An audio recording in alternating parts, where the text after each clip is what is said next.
Rabbil alamin. Allahumma salli wa sallim ala Sayyidina Muhammadin miftahi babi rahmatillah adada ma fi ilmillah salatan wa salaman daimain bidawami mulkillah wa ala alihi wa sahbihi. Allahumma salli ala Sayyidina Muhammadin salatan taftahu biha lana futuhal arifin wa tufaqihuna biha fid din wa ala alihi wa sahbihi. Assalamu alaikum warahmatullahi wabarakatuh.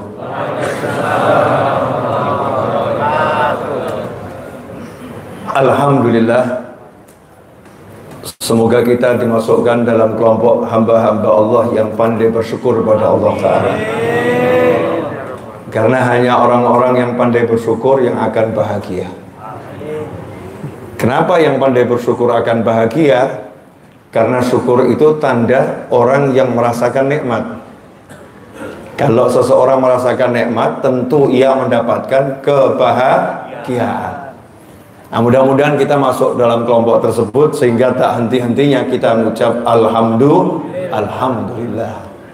Salawat serta salam semoga juga dapat terus kita haturkan dan persembahkan kepada junjungan kita semua, pemimpin kita semua, pelita alam, pemberi syafaat teragung baginda Muhammad sallallahu alaihi wasallam, sehingga kita kelak di akhirat bisa berjumpa, menatap wajah beliau dan beliau ridho kepada kita semua. Amin Allahumma amin. Ikhwani rahimakumullah, sahabatku dimanapun antum berada, khususnya sahabat-sahabat saya di Masjid Raya Bintaro Jaya. Di antara maghrib dan isya ini saya ambil tema dampak zikir. Ya, dampak zikir. Zikir ini satu kalimat yang sudah menjadi bahasa keseharian untuk kita warga negara Kesatuan Republik Indonesia, sehingga menjadi bahasa Indonesia. Zikir, majlis zikir, zikir akbar, mari berzikir. Sementara kadang-kadang kita ini menyempitkan makna zikir. Zikir itu seringkali hanya dikaitkan dengan salah satu aktivitas zikir. Salah satu aktivitas zikir adalah menggerakkan lisan. Sehingga ketika muncul sebutan zikir, yang ada di benak kita adalah banyak mengucapkan kalimat-kalimat zikir. Dan itu betul, bukan salah. Tapi itu hanya salah satu aktivitas zikir. Secara bahasa, zikir artinya menyebut dan juga bisa mengingat. Seseorang yang sedang mengingat, maka dikatakan dia lagi berzikir.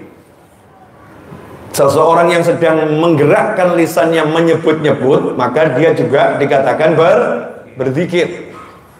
Ada zikrul dunia, nyebut-nyebut dunia, ngingat-ngingat dunia, namanya zikir dunia. Ada zikrullah, mengingat-ingat karunia Allah, kebesaran Allah, keagungan Allah, sayangnya Allah, maka itu disebut zikrullah. Menyebut asma Allah. Allah punya 99 nama yang dikenal, dan nama-nama Allah yang lain yang disebutkan dalam berbagai riwayat, yang menggerakkan lisannya untuk mengucapkan kalimat-kalimat mengagungkan Allah, mengesahkan Allah, kalimat-kalimat pujian pada Allah yang kita kenal dengan tasbih, tahmid, tahlil, takbir.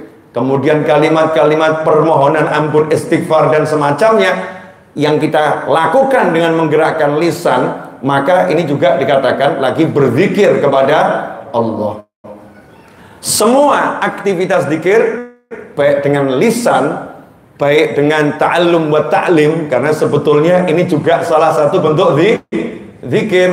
Semua itu menghasilkan sesuatu dan berdampak positif, baik kepada pezikir maupun kepada wilayah sekitar yang dizikiri. Baik kepada pezikir maupun wilayah sekitar yang dizikiri. Dampaknya itu luar biasa dan dampaknya sangat signifikan kalau mau dilakukan penelitian. Contoh, masjid ini tempat apa ini? Sholat, ibadah, berarti tempat zikir. Mau baca Al-Quran, mau tasbih, mau tahmid, mau tahlil, mau takbir dan lain sebagainya. Masjid tempat zikir. Bimujaradil julus, nggak usah ngapa-ngapain di dalam masjid, duduk saja, hati kita merasakan sesuatu yang berbeda. Zikirnya orang-orang yang sholat, zikirnya orang-orang yang baca Al-Quran, zikirnya orang-orang yang tobat. Siapapun yang berada di masjid ini meninggalkan kesan, ya, meninggalkan kesan, meninggalkan bekas, ya, ada jejak, ya, orang yang berzikir, yang jejaknya itu bergantung manusianya. Ada yang lama, ada yang sebentar. Maka kalau kita masuk masjid, kita merasakan hati kita nggak usah dinasehatin, ternasehatin. Hati kita nggak usah disentuh dengan apapun, merasa nyaman, merasa tenang. Kenapa? Karena kita di tempat yang sudah berbalut zikir, dan tempat itu khusus memang dikondisikan, ya, disiapkan untuk berzikir pada Allah Subhanahu wa Ta'ala. Sementara saat ini ada manusia-manusia, dan semoga kita nggak termasuk dalam golongan ini, yang putus hubungan dengan Allah Subhanahu wa Ta'ala. Lisannya yang nggak berhubungan sama Allah, pandangannya nggak berhubungan sama Allah, telinganya nggak berhubungan sama Allah, hatinya nggak berhubungan sama Allah Subhanahu wa Ta'ala. Yang putus hubungan inilah yang dikatakan al-ghafil, orang yang lalai. Ghafil, lalai. Lalai itu kalau dia putus hubungan dengan Allah Subhanahu wa Ta'ala. Nah, insya Allah ini akan kita bahas dalam waktu kurang lebih 40 menit. Ya, kurang lebih, bisa kurang, bisa lebih. Wallahu a'lam. Saya suka mengajukan pertanyaan dan tidak dijawab nggak jadi masalah. Ada yang pernah di PHK nggak nih? Dengar kata PHK itu, Masya Allah, terjemahannya macam-macam. Ada yang bilang PHK putus hubungan kerja, ada yang bilang PHK putus hubungan kantor, ada yang bilang PHK putus hubungan apa kayaknya? Kawin tuh.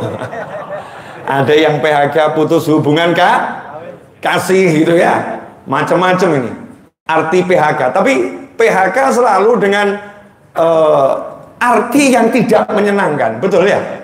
Tidak menyenangkan. Karena seseorang yang di PHK itu pada umumnya bergantung dengan yang mem-PHK. Bergantung sama kantor, bergantung dengan rekan bisnis yang posisinya lebih tinggi, bergantung pada kekasih yang lebih dia harapkan cintanya. Biasanya seseorang yang di PHK itu posisinya dia lebih rendah, putus hubungan. Jarang loh orang keluar dari kantor, jarang. Aku pengen putus dengan dia, padahal gajinya 2 miliar. Jarang, ada, tapi jarang. Umumnya yang memutus itu yang lebih tinggi. Lah ini anehnya, kita yang rendah mutus hubungan dengan Allah Ta'ala. Masya Allah. Kita yang butuh Allah, butuh karunia-Nya, butuh sayangnya, butuh pertolongannya, butuh segala-galanya dari Allah. Dan Allah selalu membuka, gak pernah menutup. Allah bahkan mengumumkan di sepertiga akhir malam Allah datang ke langit bumi, dalam arti Allah mendekati hambanya, rahmatnya Allah, kasih sayang Allah, ampunan Allah mendatangi hambanya. Padahal hambanya ini banyak yang menjauh, Allahnya mendatangi dan nanya, hal min taibin, hal min mustaghfirin, hal min talibi hajah. Atau kama qala sallallahu dalam berbagai hadis, ada enggak yang malam hari ini mau tobat, ada enggak yang minta ampun, ada tidak yang butuh sesuatu? Ditanya sama Allah Subhanahu wa Ta'ala. Kalau dalam bahasa kita, Allahnya proaktif, Allahnya proaktif, kitanya pasif. Kitanya sok-sok enggak butuh. Kitanya merasa seakan-akan kita bosnya, seakan-akan kita ini petingginya, seakan-akan seperti itu, sehingga kita merasa nggak butuh sama Allah, putus hubungan dengan Allah Subhanahu wa Ta'ala, dan milih berhubungan dengan selain Allah Subhanahu wa Ta'ala. Kira-kira dampaknya seperti apa itu? Dah, masing-masing bisa jawab ya. Ngeri atau enggak ngeri? Mutuskan hubungan dengan Allah Ta'ala. Saya mau ambil contoh yang kekinian, mudah-mudahan semua paham.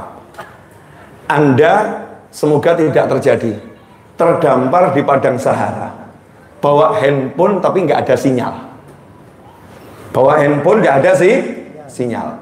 Di situ ada satu orang punya handphone yang sinyalnya itu full dan kenceng. Jadi berdua ini.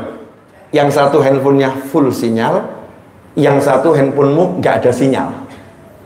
Kira-kira kita ngomong apa sama yang punya sinyal banyak? Tethering dong, betul ya? Tolong di tethering wifi-nya ya, boleh dong gitu ya? Oke, baik, ini orang tadi dikasih nih, bahkan dihapus passwordnya, nggak perlu password, asal kamu nyalakan wifi-mu langsung nyambung, klik langsung nyambung. Di situ kita senang, bisa video call, bisa melakukan transaksi, bisa telepon, ya, bisa menghubungi siapapun yang kita mau. Terdampar di padang Sahara, tapi tetap terkonek dengan yang jauh di sana, hanya karena satu yang namanya sinyal, dan sinyalnya minjam. Pertanyaan saya, kalau yang berlaku sebaliknya, udah terdampar, punyanya sinyal dari si fulan, kemudian dengan santai kita mengatakan, aku nggak butuh sinyalmu, klik matikan wifi-nya dimatikan. Pertanyaan, ini orang pandai atau bodoh? Bodoh ya? Pandai atau bodoh? Bodoh. Bodoh atau sangat bodoh? Sangat bodoh. Siapa itu kira-kira?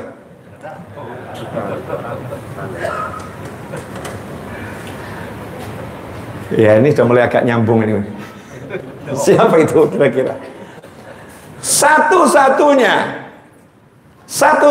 sarana untuk membuat hati kita bisa merasakan semua nikmat yang tampak maupun yang tidak tampak, nikmat yang sekarang atau yang akan datang, bahkan nikmat yang sudah lewat, merasakan keindahan yang tiada tara di dunia sebelum di akhirat. Kalau hati kita ini terkoneksi dengan yang menciptakan jagat raya, yaitu Allah Subhanahu wa Ta'ala.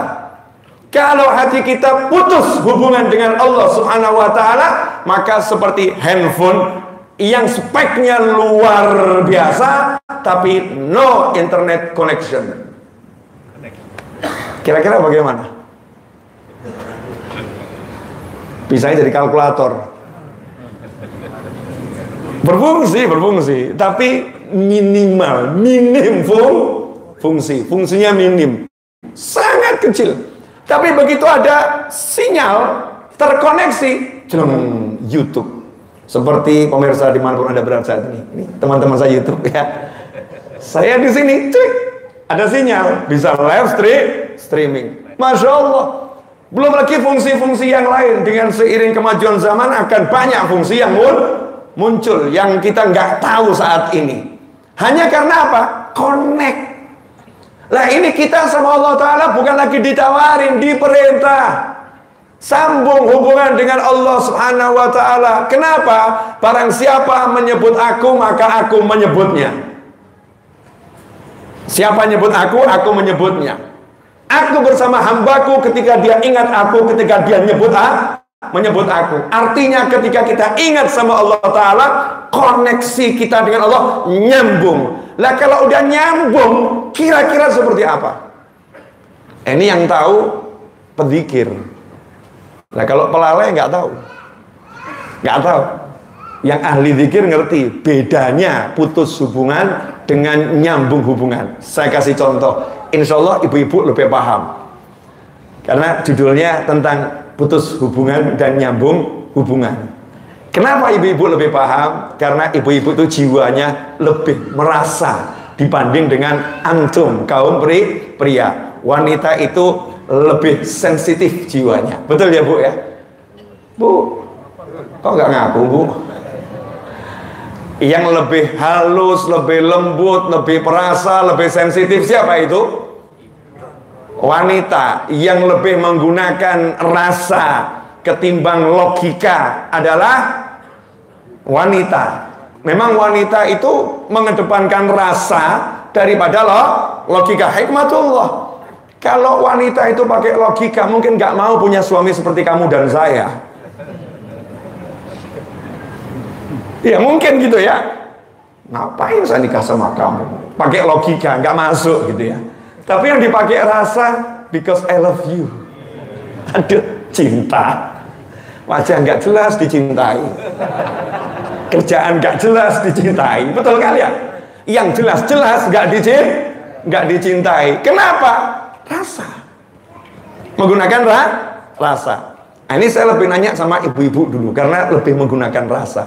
Bu, mohon maaf, tapi ini untuk mendekatkan makna dampak zikir tadi ya dalam kehidupan biar kita paham. Kalau enggak memang enggak paham.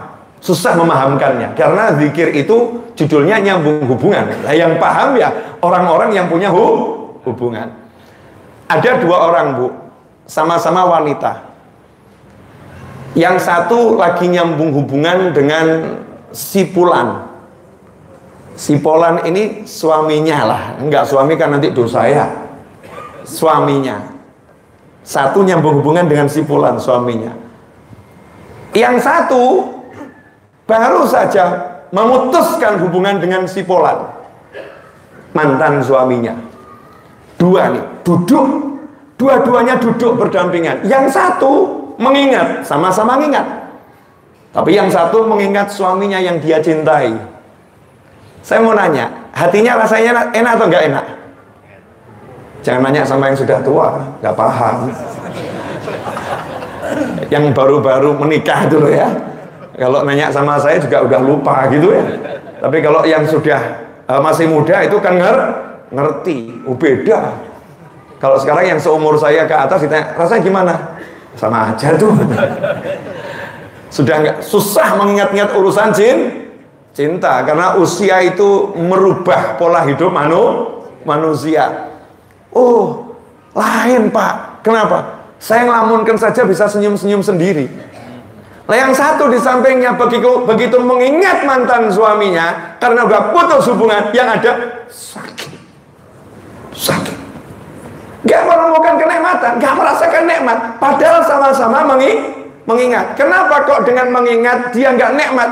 Karena putus hubungan. Yang satu mengingat biasa saja, nikmat karena masih nyambung. Nyambung itu artinya seakan-akan ada setrum dari sana. Nah, bayangkan kalau itu orang yang zikir sama Allah. Allah nggak pernah putus dengan hambanya. Tinggal kita mau nggak nyambung. Allah, Allah, Allah, Allah, Allah. Dengan lisan kita rasa-rasakan. Dengan hati kita rasa-rasakan. Walaupun nggak kerasa. Gaya dikit dulu sama diri kita sendiri. Allah. Anaknya lihat, ini bapak lagi ngapain? Latihan. Biar bisa merasakan. Allah. Begitu bisa merasakan, majun. Ditawarin sama istrinya. Pak, kopi. Nanti dulu. Allah. Allah. Allah. Pak, ada martabak. Nanti dulu. Kenapa? Ini lebih enak dari kopi, lebih enak dari martabak. Begitu ada tagihan hutang datang. Masya Allah, saya termasuk korbannya nih. Ya, tagihan hutang kan lagi bangun gitu ya. Celung, 40 juta belum dibayar. Celung, 20 juta belum dibayar. Selesainya gampang, bukan hutangnya loh ya. Hatinya ini. Langsung saja Allah. Setan nggak bisa masuk. Ringan jadinya tagihan 40 juta, 20 juta, 150 juta. Rasanya ringan. Kenapa? Saya punya Allah. Allah akan bereskan. Allah akan tolong saya. Allah akan kasih solusi. Allah akan kasih jalan keluar. Allah akan. Jadinya muncul tenaga yang luar biasa, semangat yang luar biasa. Kok bisa? Jawabannya adalah begitu kamu nyambung dengan Allah, Allah berikan dirinya untukmu. Pengen aku bersama hambaku ketika dia nyebut aku. Semua akan kukerahkan untukmu. Jadi dampaknya kira-kira gimana? Bisa ditulis nggak dampaknya? Susah. Kalau Allah udah bilang aku bersamamu, kira-kira bagaimana? Kalau Allah bersama kita, siapa lagi yang mau bersama-sama kita? Para anbiya wal mursalin. Kemudian siapa lagi? Para malaikat al-muqarrabin, malaikat yang awam. Kemudian siapa lagi? Para aulia was salihin. Siapa lagi? Seluruh ciptaannya Allah Subhanahu wa ta'ala. Kalau orang udah ingat sama Allah, selesai. Hidupnya akan nyamannya luar biasa. Apapun yang dia lihat, Allah akan jadikan itu membuat dia tenang dan nyaman. Tapi sekarang saya ketemu orang-orang, lihat suaminya pusing, lihat istrinya pusing, lihat tembok rumahnya stres, belum masuk, lihat tembok rumahnya stres, lihat anaknya pegang kepala, ya, lihat anaknya pegang kepala, masuk kantornya, ketemu bosnya cemas, ketemu rekan sekantor, mau muntah dia. Jadi yang ada di kepalanya semua nggak enak. Kenapa semua jadi nggak enak? Karena hatinya nggak nyambung sama Allah Subhanahu wa ta'ala. Maka Allah jadikan ma'isyatan dhanka. Siapa yang berpaling dari mengingat aku, yaitu Al-Quran, Nabi Muhammad SAW, ajarannya Allah Subhanahu wa ta'ala, maka kami jadikan untuknya ma'isyatan dhanka, kehidupan yang sempit yang menghimpit dirinya. Masya Allah. Ngeri atau nggak ngeri? Tapi beda kalau orang yang ingat sama Allah. Dikatakan tuh kalau rumah dizikiri, maka rumah itu akan yattasi', menjadi luas untuk penghuninya. Wa yakthur khairuh, kebaikannya jadi banyak. Makanya kemarin saya di pengajian ngomong sama bapak-bapak, kalau istrimu minta rumah yang lebih luas karena rumahnya terasa sempit, ajak duduk zikir, nanti akan berubah pikiran. Nanti akan berubah pikiran. Jangan marah, Bu, yang syukur sama Allah nggak masuk. Ini rumah sudah enak, Bu, nggak akan masuk. Kenapa? Karena matanya lagi lihat yang lebih enak, sehingga nggak bisa merasakan yang enak, nggak bisa. Caranya gimana? Ajak zikir, ajak ingat sama Allah Ta'ala. Nanti rumahnya yang jelas-jelas sempit itu akan terasa luasnya luar biasa berkat zikir. Kemudian karena sudah bisa merasakan rumah yang sempit jadi luas, artinya dia sudah bisa bersyukur. La in syakartum la azidannakum. Kalau bersyukur pasti aku tambah. Akhirnya suaminya dikasih Allah rezeki beli rumah yang lebih luas lagi. Gara-gara apa? Diajak zikir. Jadi nanti kalau suaminya nunjukin rumah yang istrinya nunjukin rumah yang lebih gede, aja apa? Mobil yang lebih bagus aja. Masya Allah. Istri yang lebih cantik. Giliran itu nggak diajak zikir. Jebakan ya Bu ya. Ternyata bapak-bapak ini ya bapak-bapak Bu.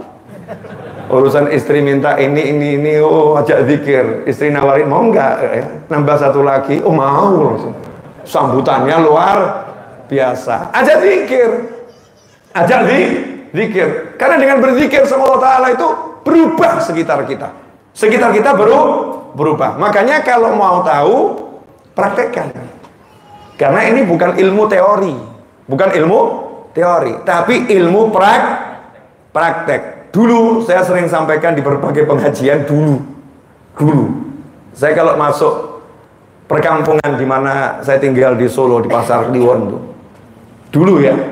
Itu maghrib sampai isya yang ada di rumah-rumah itu suara baca rotib haddad, rotibul atos, baca surat yasin, suara tadarus. Dulu. Sekarang yang ada kebanyakan senyap. Nggak ada suara. Maka coba diteliti itu. Kalau maghrib sampai isya itu masih ada yang rotiban atau sudah dramaan sekarang? Atau sibuk sama handphone masing-masing? Cari orang duduk di rumahnya sama anaknya, sama istrinya ya, bersama-sama zikir itu sulit ditemukan sekarang. Yang ada masing-masing. Zikir di rumah ini hilang gitu.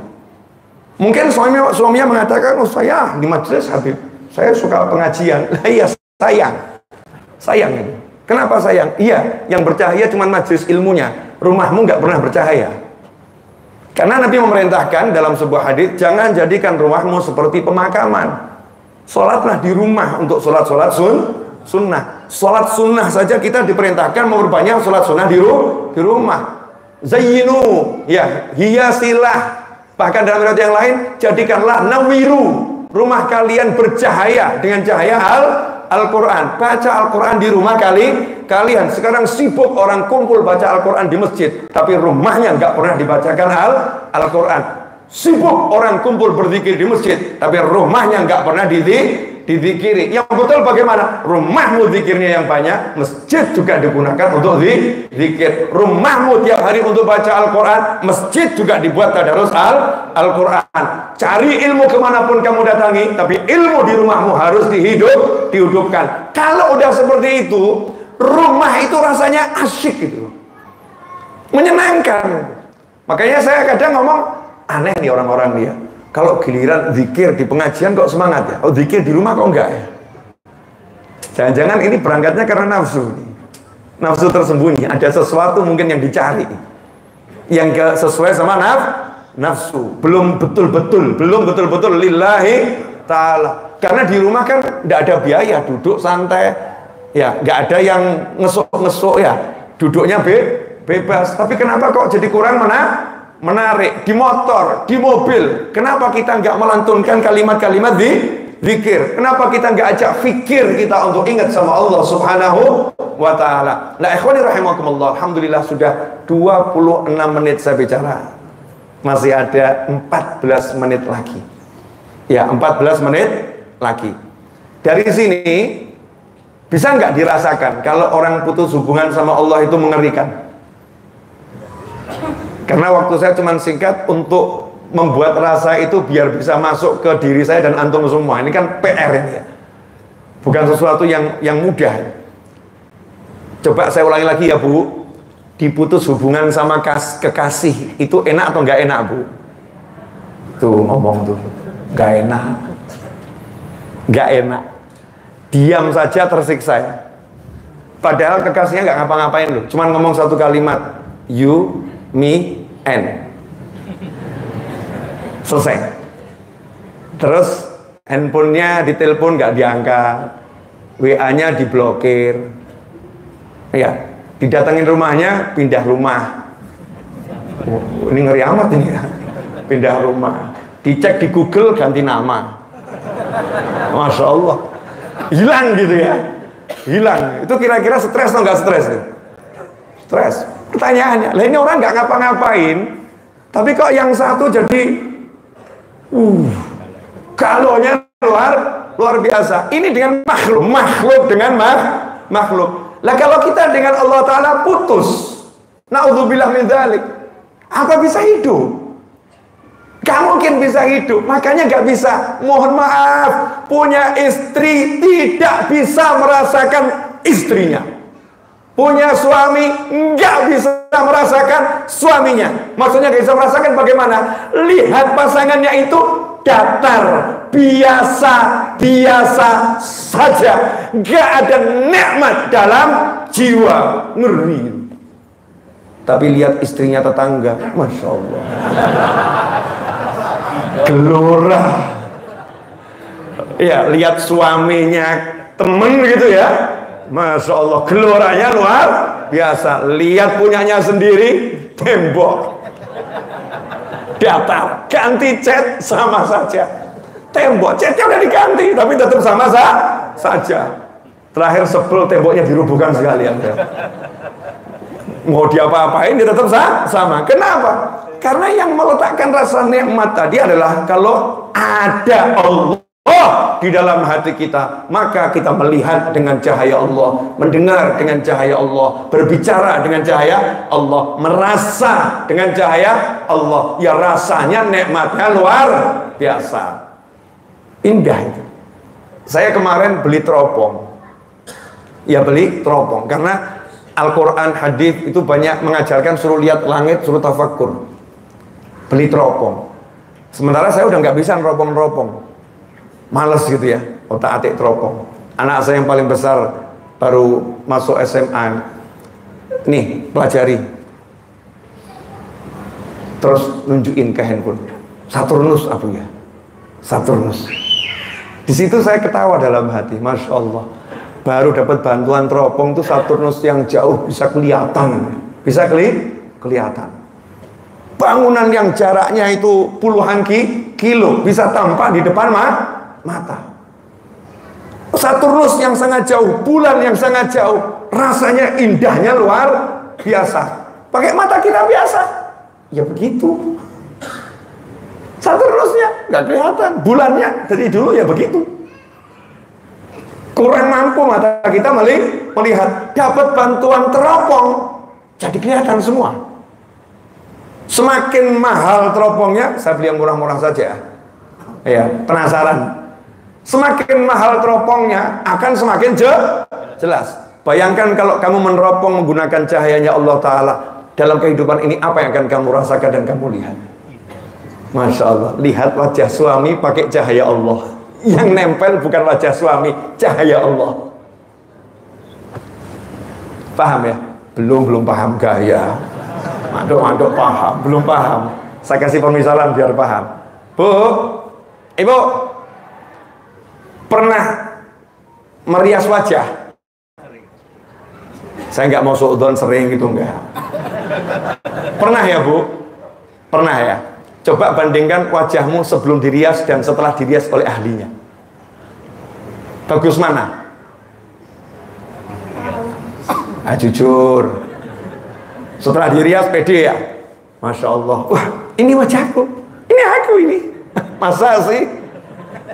Sama wajahnya sendiri enggak kenal. Suaminya lihat juga kaget. Bojoku ini. Ini istriku ini.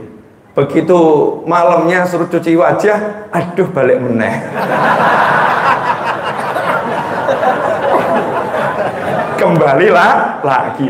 Yang itulah lagi. Ternyata sama dengan yang kemarin. Pertanyaan saya, jadi yang membuat kita tertarik itu tadi awal tuh ya, karena apa? Ada make up. Jadi yang kita lihat apa itu? Make up yang kita lihat, bukan wajahnya. Betul? Bayangkan kalau wajah istri kita, wajah suami kita di make up dengan cahaya Allah Ta'ala, kemudian kita melihatnya dengan cahaya Allah Ta'ala. Indahnya seperti apa? Nah sekarang mulai paham, yakin saya paham. Indahnya luar biasa. Makanya ini bisa dibuktikan, ya dibuktikan hubungan guru dengan murid. Orang soleh sama punya murid satu. Misalnya ada wali A, punya murid namanya B. Wali A ini nggak ganteng. Wajahnya biasa-biasa saja. Bukan ustadz karena punya wajah ganteng kemudian populer karena YouTube, bukan. Tinggalnya di atas gunung, nggak ada yang kenal. Wajahnya biasa-biasa saja. Tapi soleh. Ya soleh. Wali Allah. Punya murid satu. Ya punya murid satu. Muridnya ganteng. Muridnya ganteng. Orang lihat dua orang ini heran karena si murid yang ganteng ini kalau lihat gurunya itu nggak mau kedip gitu ya, senengnya luar biasa. Lu kenapa ini si murid bisa merasakan nikmat melihat wajah gurunya yang biasa-biasa saja, jauh lebih nikmat daripada wanita yang tercantik yang ada di dunia. Ini nyata. Kok bisa seperti itu? Kenapa? Jawabannya karena muridnya melihat menggunakan cahaya Allah, dan yang dilihat adalah cahaya Allah Subhanahu wa Ta'ala. Cahaya Allah dari mana? Dari zikrullah. Ketika kita sebut nama Allah, nempel itu anwar, cahaya-cahaya dari Allah Subhanahu wa Ta'ala. Semakin kita sering menyebut, semakin sering kita mengingat, semakin banyak yang nempel. Makanya dikatakan rumah yang di dalamnya dibacakan Al-Quran, rumah itu bersinar, dan sinarnya itu menjadi petunjuk untuk malaikat-malaikat di langit kalau mau landing ke muka bumi. Kan sering dengar ya hadits yang itu ya, rumah yang di dalamnya dibacakan Al-Quran, maka rumahnya menjadi bercahaya, dilihat oleh penghuni langit seperti bintang-bintang yang dilihat oleh penghuni bumi. Cuman kadang kita nggak pernah paham apa maksudnya. Nah, saya akan jelaskan tambahan dikit, boleh? Dikit saja. Ini waktunya hampir habis, kurang 6 menit. Ya 6 menit. Karena kan isyaknya jam 7 lewat berapa nih? 7 lewat 6. Jadi insya Allah pas nanti ya. Insya Allah pas. Malaikat itu ada 2 shift. Allah itu semua terstruktur. Jadi nggak asal-asalan mengatur jagat raya. Ada manajemen langit. Ya, manajemen langit. Jadi malaikat itu nggak terus malaikat 24 jam di muka bumi, enggak. Karena ada malaikat yang datang, ada malaikat yang pergi. Yang pergi nanti lapor pada malaikat yang di langit. Yang di bumi tugas baru. Nah, maka dibagi dua kelompok, malaikat siang dan malaikat malam. Malaikat siang alias siang itu apa? Mulai matahari terbit. Datangnya kapan? Waktu sholat subuh. Nah, ini tugasnya sampai kapan? Sampai nanti maghrib. Berakhir tugasnya badal asar. Berakhir tugas. Maka waktu subuh dan waktu ba'dal asar itu waktu pergantian tugas malaikat. Nah, malaikat yang dari langit ini mau ke muka bumi itu biasanya landing di satu wilayah mencari kalau kita biasanya naik mobil ya itu pakai Sherlock. Iya, naik motor ada Sherlock, ada titik yang sudah di point GPS-nya di situ. Nah, malaikat itu punya GPS langit. Dari mana? Makhluk-makhluk Allah yang ahli zikir. Di situ dia bercahaya sehingga malaikat lihat, oh itu cahaya, aku akan turun ke situ. Itu cahaya menjadi tempat turunnya malaikat terus tiap hari dia akan turunnya ke sana. Dan bukan cuma satu. Banyak malaikat yang tugas di wilayah itu cari cahaya-cahaya terdekat, landing. Kalau cahaya itu padam, malaikat yang biasa landing akan heran, loh, titik landing saya kok hilang. Cari informasi kepada malaikat yang lain. Itu kenapa padam cahaya yang di sana? Jawabannya, yang bersangkutan telah meninggal dunia. Di mana sekarang dia? Dia sekarang lagi mau disolatkan. Maka para malaikat berdatangan ikut menyolatkan jenazahnya dan mengantarkan sampai ke alam barzah, sampai ke tempat yang penuh nikmat. Kenapa? Malaikat mau berterima kasih karena diberi kemudahan landing berkat ada cahaya yang bersinar dari muka bumi. Pertanyaan saya, pengen enggak rumah kita jadi tempat landingnya malaikat? Yang ada ini kebanyakan tempat landingnya setan. Ini jujur apa adanya, repot. Lawang zikirnya di masjid, betul ya? Zikirnya di masjid, zikirnya di majelis. Bagus, saya tidak ngomong nggak bagus. Ya memang majelis ilmu tempatnya di zikir, di majelis zikir, di masjid zikir. Giliran di rumah drama Korea. Saya nggak ngomong halal haram ya, nggak ngomong halal haram. Saya nggak bahas hukum, tapi coba lihat perbandingannya. Ahli majelis, ahli drama. Dia ahli majelis sekaligus ahli drama, ahli film, ke majelis sehingga apa? Sayang, majelisnya bercahaya, rumahnya gelap gulita. Kenapa? Karena zikirnya majelis nggak dibawa ke rumah, sholatnya masjid nggak dibawa ke rumah, Al-Qur'annya masjid dan majelis nggak dibawa ke rumah, sehingga yang ada di rumah ini isinya ghibah, namimah, obrolan dunia yang nggak ada manfaatnya, dan itu yang disenangi oleh syaitan, sehingga setan tahu tempat ngerumpi paling enak di rumahnya fulan. Masya Allah. Tapi coba kalau kita jadikan rumah kita itu tempat untuk zikir, kan nggak harus kumpulkan 200 orang. Kalau kita sendiri kan udah oke. Di 4 waktu sebelum matahari terbit, ya waktu subuh, setelah matahari terbit, sebelum matahari tenggelam, setelah matahari tenggelam. Ini waktu take off dan landingnya malaikat. Kita manfaatkan 4 waktu itu. Kita siapkan, nih saya pasang GPS biar malaikatnya ke sini semua. Nanti beda itu rumah. Sangat berbeda. Dan kitanya sebagai manusia juga akan mengalami perubahan yang signifikan. Ada yang ngomong, Pip, saya itu habis dikir kok masalah saya banyak ya. Ye, ajib ini dibahas nggak nih perlu ini? Episode berikutnya.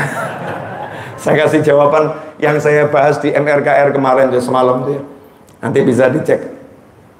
Setelah Nabi Ibrahim alaihissalam mendoakan istri dan putranya yang diperintahkan oleh Allah Ta'ala untuk ditinggalkan di tanah datar yang kemudian menjadi kota Mekah.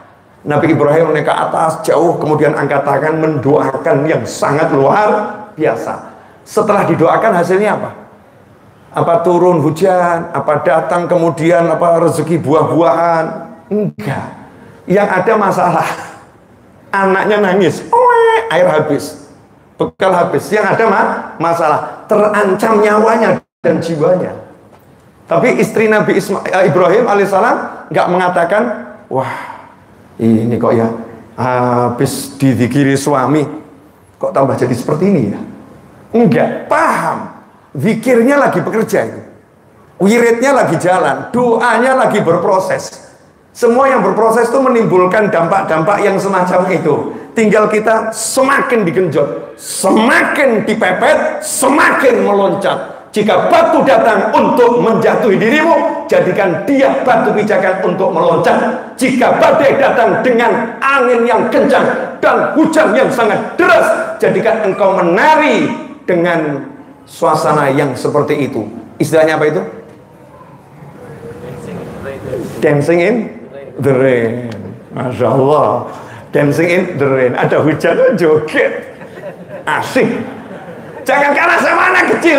Anak kecil, hujan semakin deras semakin senang, banjir semakin besar semakin happy, sementara kita semakin maksudnya ambil ilmu sisi anak kecilnya tadi dulu ya. Ya, bisa menjadikan situasi yang gak enak itu enak. Jadi semakin kita dipepet, semakin kita yakin pertolongan Allah akan datang. Lanjutkan. Yang dilakukan ibunya Nabi Ismail, lari sofa marwah, semua hal yang nggak masuk akal. Udah jelas nggak ada manusia, nggak ada pertolongan, lari sofa marwah. Kenapa? Karena itulah ikhtiar maksimal yang bisa dilakukan, dan tidak berhenti berikhtiar, terus berikhtiar meskipun hasilnya nihil. Orang sekarang namanya pemuda, namanya bapak-bapak, namanya suami, ngomong sama istri, aku udah ke pasar tapi nol, aku udah coba melamar pekerjaan tapi nol. Kemudian dia pindah ke masjid, gelar sejadah, baca Al-Quran. Ini adalah sesuatu yang salah dan tidak diajarkan oleh syariat. Ting ting ting ting ting ting. Paham enggak maksudnya? Jadi ada orang-orang itu, kita-kita ini loh ya. Orang kalau zikir di masjid bagus enggak? Bagus. Ngaji di masjid bagus enggak? Bagus. Duha itu berapa jam? 5 menit. Zuhur 10 menit. Asar 10 menit. Maghrib 10 menit. Isya 10 menit.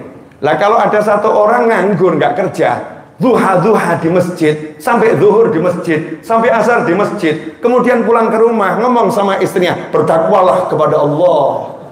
Siapa bertakwa kepada Allah akan diberi rezeki dari arah yang tidak pernah disangka-sangka. Aku lagi bertakwa pada Allah subhanahu wa ta'ala. Nabi Muhammad SAW manusia yang paling bertakwa. Inna akramakum indallahi atqakum. Yang paling mulia, yang paling bertakwa. Siapa itu? Nabi Muhammad SAW disifatkan oleh orang-orang musyrik.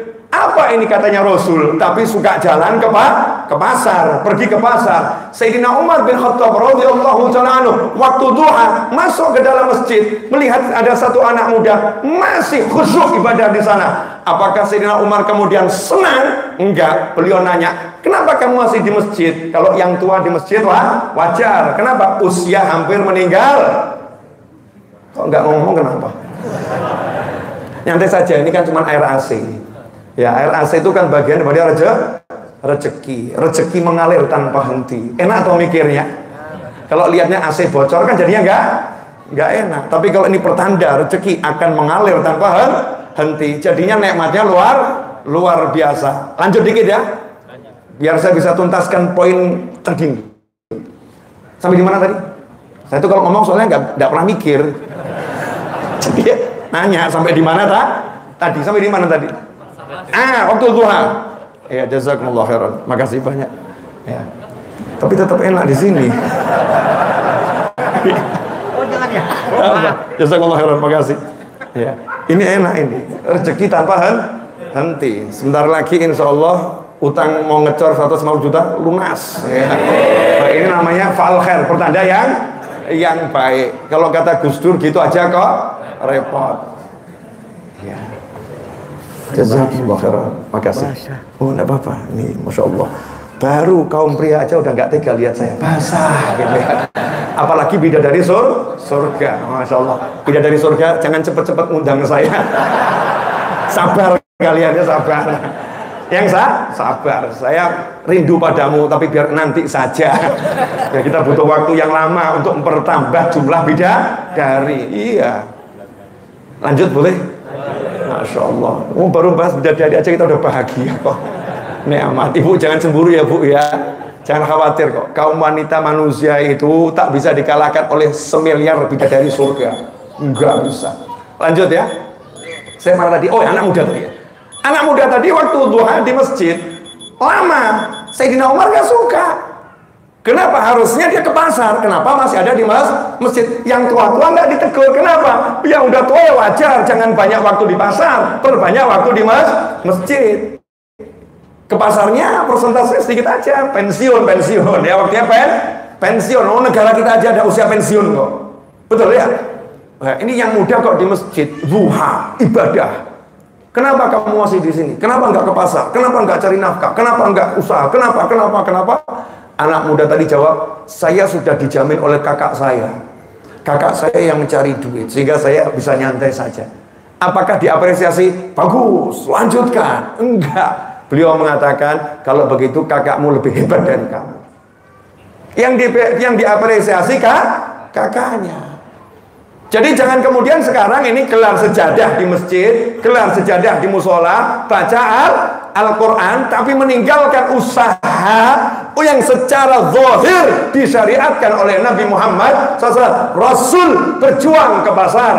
Istrinya Nabi Ibrahim ditinggal sama suaminya, lari Safa Marwah, bukan angkat tangan Allahumma beri aku air, Allahumma kirimkan aku air, enggak meluk anaknya, nah yang pasrah ya nak, kita memang takdirnya mati berdua ya nak, kehausan ya nak, enggak, tapi yang dikatakan aku akan berjuang cari semampu mungkin, Allah pasti akan nolong, gak kenal putus asa. Kenapa? Hatinya nyambung dengan Allah Subhanahu wa ta'ala. Safa Marwah, Safa Marwah, Safa Marwah. Menurut logika nihil, ke pasar sepi, ke pasar sepi, ke pasar sepi, ke pasar sepi, ke pasar sepi, ngelamar ditolak, ngelamar ditolak, ngelamar ditolak, ngelamar ditolak, ngelamar terus. Ke pasar sepi, ke pasar terus. Sofa kosong, marwah kosong, sofa kosong, marwah kosong. Kalau nggak muncul Zam-Zam ila yaumil qiyamah, istri Nabi Ibrahim akan sofa marwah, sofa marwah, sofa marwah sampai akhir hidupnya. Tapi karena kesungguhannya percaya pada Allah Ta'ala, jadi orang yang percaya sama Allah tuh nggak akan dilembek, nggak ada.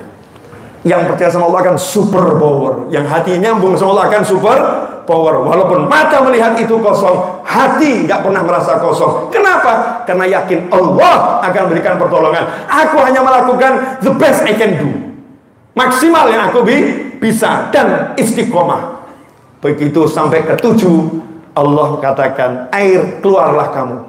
Gak usah pakai satelit, gak usah pakai mesin bor ya, gak usah macam-macam, airnya keluar sendiri. Dan sampai sekarang menjadi hal yang luar biasa. Silahkan simak kajian saya semalam di MRKR dengan judul Keluarga Teladan kalau nggak salah ya, atau Keluarga Panutan di channel Habib Novel Aridrus. Cari di sana ya, lihat nanti ada banyak hikmah yang bisa dipetik di sana. Ikhwani rahimakumullah, sahabatku dimanapun antum berada. Jadi yuk, hati kita ini jangan sampai putus hubungan dengan Allah Subhanahu wa ta'ala. Ambil waktu beberapa saat latihan, diam sebentar, hatinya dikoneksikan sama Allah. Allah.